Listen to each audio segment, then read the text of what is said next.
بسم اللہ الرحمن الرحیم۔ السلام علیکم بچوں، آج ہم علامات وقف میں ختمہ سیکھیں گے۔ سب سے پہلے اس کی تعریف کی طرف چلتے ہیں۔ علامات وقف کی تعریف ہے وہ علامتیں جو عبارت کے درمیان، بچوں عبارت کہتے ہیں اسٹیٹمنٹ کو یا جملے کو، جو عبارت کے درمیان میں بات کے مفہوم کو واضح کرنے کے لیے استعمال ہوتی ہیں، علامات وقف کہلاتی ہیں۔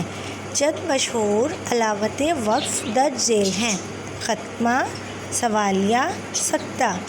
دوبارہ تعریف پڑھ دیتی ہوں۔ وہ علامتیں بھی کہتے ہیں، ان کو نشانیاں بھی کہتے ہیں، جو عبارت کے درمیان میں بات کے مفہوم کا مطلب بات کے مطلب کو واضح کلیئر کرنے کے لیے، یعنی کہ بات کو سمجھانے کے لیے کہ اس جملے میں یہاں پر یہ بات ہے، کوئی زیادہ چیزیں آ گئی ہیں تو ہم سکتہ لگا دیتے ہیں، یا کوئی سوال پوچھا گیا ہے تو سوالیہ نشان، یا جملہ ختم ہو جاتا ہے تو ختمہ۔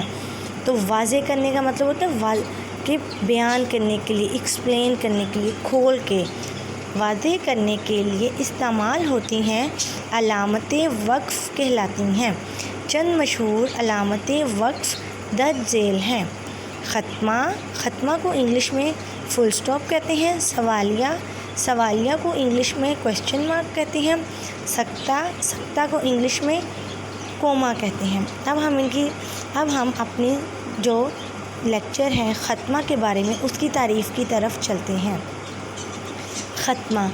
ختمہ علامت ایک پورے جملے کے خاتمے کا مطلب ہوتا ہے ختم ہونے پر، اینڈ پر، خاتمے پر ایک چھوٹی سی لکیر کہتے ہیں لائن کو، یا ڈیش جو ہوتی ہے اس کو لکیر کہتے ہیں، لکیر کی صورت میں لگائی جاتی ہے جہاں کچھ دیر ٹھہرنا ہوتا ہے۔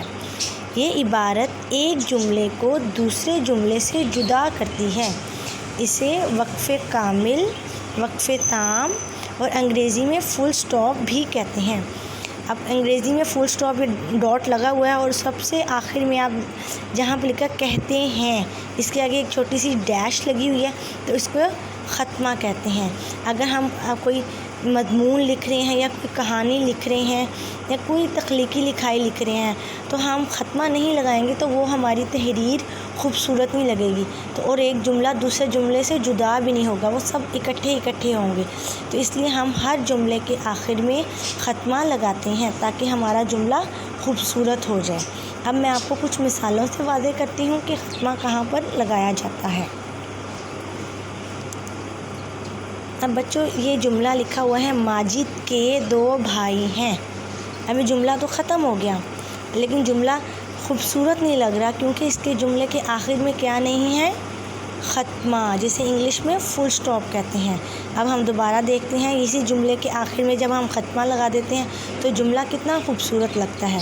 ماجد کے 2 بھائی ہیں کے آگے جو ایک کالی سی لکیر ہے، کالی سی جو ڈیش ہے، اس کو ختمہ کہتے ہیں۔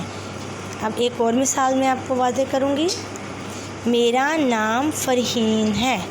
بچوں اب دیکھو ہے کے آگے بھی کچھ بھی نہیں ہے، تو اس کے آگے بھی یہ پورا جملہ ختم ہو گیا ہے۔ بچی اپنا نام بتا رہی ہے کہ میرا نام فرحین ہے، تو اس کے آگے بھی ہمیں لگانا پڑے گا، تو اس کے آگے ہم کیا لگائیں گے؟